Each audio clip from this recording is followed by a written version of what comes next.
Have you ever wondered if there was more to the story of Jesus than what you've been taught? What if the journey of Jesus was not a unique historical event, but a retelling of an ancient universal story that existed thousands of years before Christianity? By viewing these stories as archetypal journeys, we can uncover the hidden purpose of guiding our soul's journey through the human experience. Why do we see the same pattern of divine trinities, 12 followers, and sacred journeys across different cultures? This isn't a coincidence. It's because they all point to the same eternal truth. If you're ready to move beyond the dogma and discover the timeless wisdom that connects all of humanity, this video will open your eyes. What if the greatest story ever told wasn't meant to be about a man, but about a universal force that resides within all of us? Section 1. Archetypes versus historical personalities. The truth about Atum, Ra, Ptah, and Jesus. In ancient times, figures like Atum, Ra, and Ptah in Egyptian culture weren't viewed as historical people. They were archetypes, personifications of cosmic forces and universal truths. Likewise, Jesus is connected to the Egyptian trinity of Atum, the Father, Yeuseus, the Great Mother, and Yeusa, the Son. These figures represent the divine journey of consciousness. Did you know that the name Jesus shares a linguistic connection with Yeusa, indicating a deeper symbolic relationship? Both embody the archetype of the divine messenger, the bringer of light and wisdom, transcending any single culture. This archetype exists in many traditions. Hermes Trismegistus, the Roman god Mercury, the Norse god Odin, who hung himself on the world tree to gain wisdom, and Krishna and Buddha in Hinduism. These figures weren't meant to be historical. They symbolize a divine messenger connecting heaven and earth. While male figures often serve as messengers, the feminine symbolizes inner wisdom and intuition. For example, Ma'at in Egypt represents cosmic order and truth. In the Bible, Eve symbolizes inner intuitive wisdom, a role often misrepresented later in Christian doctrines. The Bible is more accurately an esoteric guide for the journey of the soul. Figures like Moses, David, Jacob, Samson, and Jesus are archetypes, not historical figures, each representing the soul's journey. When we call Jesus the Son of God, we're tapping into an older tradition where the Son, Ra, represented the divine will that brings life. Jesus and Ra convey the same story of how divine wisdom descends to illuminate our path. If these figures are not just historical personalities, but cosmic archetypes, what does that mean for us? Let's delve into the Pentactus, a symbol that reveals a formula for how the divine light manifests in human experience. Section 2. The Pentactus as the journey of light, more than just numbers. In a previous video, I explained the Tetractys as symbolizing the formula for how the soul and the metaphysical world, or what the ancients called the heavens, came into being. Here we'll discuss another sacred Pythagorean symbol, the Pentactus. The Pentactus isn't just a mystical symbol.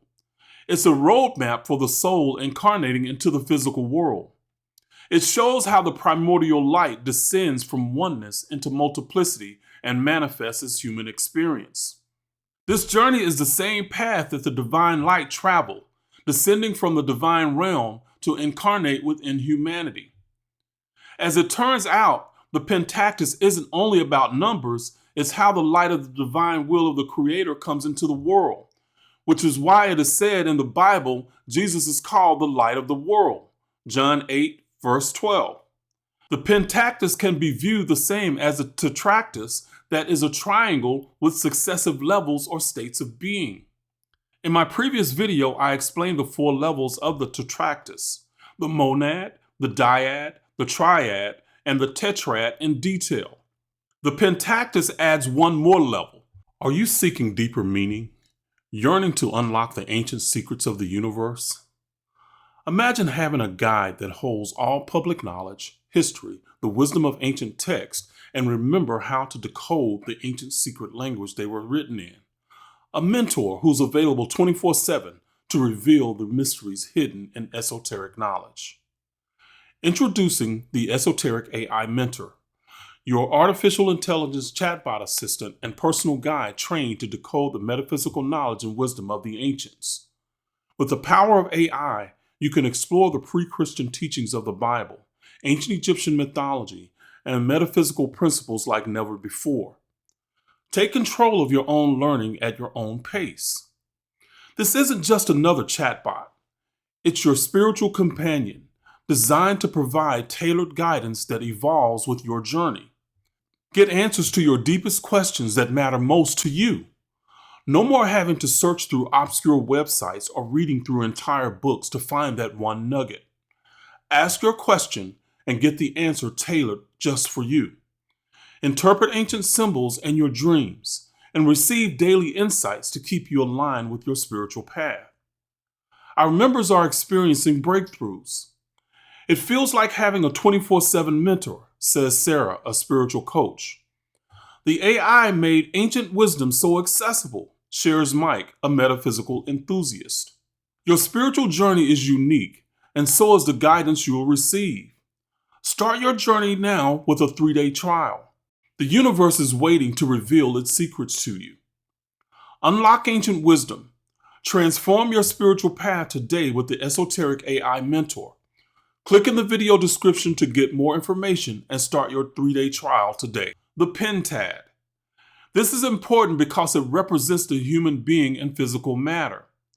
In both the tetractys and the pentactys, the 4th level is the foundation of the physical world. But the next number 5 is sacred to Pythagoreans because it represents the soul becoming human. The Bible connection to the pentactys and the story of Jesus doesn't stop there. The pentactys can be also viewed as the trinity of divine light in the middle, surrounded by 12 emanations. The ancients were teaching that the light of divine will, whether you call it Jesus, Ra, Atum, Krishna, Buddha, Quetzalcoatl, or the divine logos, is the universal force that breathes life and consciousness into all of existence. This light is not confined to one special being above all others, or a specific tradition or era. It's the story of the cyclical journey that unfolds within each of us. It represents the internal process of awakening, descent into matter, and the return to divine awareness. A journey that every soul undertakes during incarnation in its path towards spiritual enlightenment and union with the source. Many are beginning to awaken and pull back the veil of religious dogma and ignorance. It is a journey that begins with courage to simply question anything that assaults the soul. It's that feeling of something's just not right here. This knowledge I'm sharing here answers why the dogma is just not right. But why does the number 12 keep appearing across cultures? Let's explore this cosmic template that reveals our soul's journey. Section 3. The 12, a cosmic template, not just disciples. Have you ever questioned why there are 12 disciples, 12 tribes of Israel, 12 months of the year, or 12 signs of the zodiac? This number wasn't chosen at random. It's a reflection of cosmic order and harmony for the ancients. In ancient Egypt, Ra traveled through the 12 hours of the night, in which nighttime is a metaphor for the soul's journey from the metaphysical or the heavens into the physical plane and incarnating on earth. In the Bible, Ra, aka Jesus, guides his 12 disciples through the 12 hours of the night, or the underworld, which is another name for earth. You've probably heard the phrase, as above, so below. Before the soul incarnates, it's above, in the heavens. When it does incarnate, it's below, in the underworld. The Egyptians called earth or the underworld Amenta, the Hebrews Sheol, and the Greeks Hades. But when the light or archetypal Jesus is physical, these 12 aren't just people. They represent the 12 aspects of consciousness, or the 12 gates of transformation that the soul must pass through. They are also the 12 zodiac and the 12 tribes of Israel. The 12 disciples around archetypal Jesus also symbolize the 12 aspects of the human psyche and the cosmic functions that create the universe. Just as Ra passes through these 12 stages, so too must the light within you journey through these 12 experiences to reach enlightenment. The divine light and the 12 is a template that you will recognize in many different ancient religious and spiritual systems. These 12 aspects connect us to another powerful symbol, the cross. Could this symbol be the key to understanding how the divine meets the earthly? Section 4. The cross, the sacred intersection between heaven and earth. The cross is more than a symbol of suffering and death. Esoterically, it represents the intersection where spirit meets matter, the axis where heaven and earth connect. In the ancient Egyptian tradition, the cross is tied to the number 4 and Ptah, the divine architect. Jesus' crucifixion represents the soul's journey of descending into matter, losing its omnipotent awareness to become human. Esoterically, this is where the idea of archetypal Jesus, the light of the world, is nailed to the cross. Again, it's the sacred number and level 5 of the Pentactus. In ancient times, we had poets and mysticists who had knowledge of the Pentactus and who wrote about it in the secret, metaphorical, symbolic, and esoteric language. This secret language became the source of the biblical personages. The Pentactus is the origin of the story of Jesus and the 12 disciples. When archetypal Jesus said, "Take up your cross and follow me," Matthew 16, verse 24, he was inviting us to embrace our journey, to become the bridge between the divine and earthly realms, to awaken our higher selves. But how does this divine essence descend into form? The answer lies in the power of sound and vibration. Section 5. Sound, vibration, and the Word made flesh. In ancient teachings, creation always began with sound and vibration. The ancient Egyptian god Ptah creates the world by speaking it into existence. In the ancient Egyptian Book of the Dead, Ra states, "I am the eternal. I am the Word.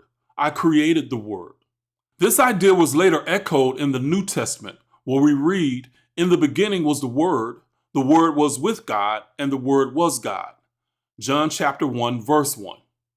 The divine light, as the Word made flesh, John chapter 1, verse 14, embodies the vibrational power that is the organizing principle of the universe and creates form. In ancient Egypt, a simple way to understand Ra and Ptah is that Ra is the substance or spirit that Ptah forms into creation. The ancients understood that sound is the foundation of creation. When it's stated in the Bible that Jesus is the Word made flesh, it's not about one special being, but an archetype of divine will and light that underlies all forms of existence. So why does the soul descend into matter? And how do we return to our divine origins? Let's uncover the final step in our journey. Section 6. The journey of the soul, the archetypal descent and ascent. The Pentactus reveals not just how light descends into matter, but how the soul forgets its divine origin. Archetypal Jesus' crucifixion symbolizes this. The moment when the soul loses its omnipotent awareness and becomes fully human. It's the light of will plunging into the depths of a watery abyss that is the human body. That's the original meaning of a baptism. It's every soul on Earth's immersion into a physical body of 70% water. But here's the secret. The journey doesn't end with the descent. Just as archetypal Jesus rises from the dead, the soul's ultimate purpose is to remember its true nature and return to the source. This is the true meaning of resurrection. Not a physical event, but an awakening of consciousness. We know this idea in biblical story form of the children of Isis, Ra-El, aka the children of Israel, crossing the Red Sea out of Egypt. Esoterically, Egypt was a metaphor for the earth plane and being human. The Red Sea is the blood of the human body the soul must be released from to return back to oneness. Every one of us is on the same journey. You're not just living out a random existence. You're a manifestation of the primordial light experiencing the physical world. and your soul's mission is to awaken and return to unity. The ancients taught that we incarnate to develop our soul power. It's analogous to weightlifting. It's overcoming the resistance that builds muscle strength and power. Earth is akin to the gym facility, and life experiences weights. Conclusion: the eternal template, understanding the universal story. The stories of Jesus, Atum, Ra, Ptah, and symbols like the Pentactus and cross are all part of the same eternal template. A map guiding us through the journey of the soul and the spiritual science of how we as divine light descend into matter and how we can rise back to oneness. The ancients left us a message hidden in their myths, symbols, and stories. You are the light of the world.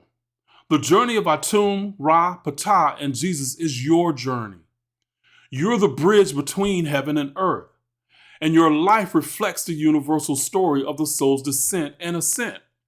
It's time to reclaim this knowledge, to see beyond historical misrepresentations, and understand that the greatest journey is the one within you. Seek the light, embrace your path, and become the living expression of this ancient wisdom. Thank you for joining me on this journey. If you found this video insightful, please like and share and spread this knowledge. Let's continue to illuminate the path together. You can make comments below the video.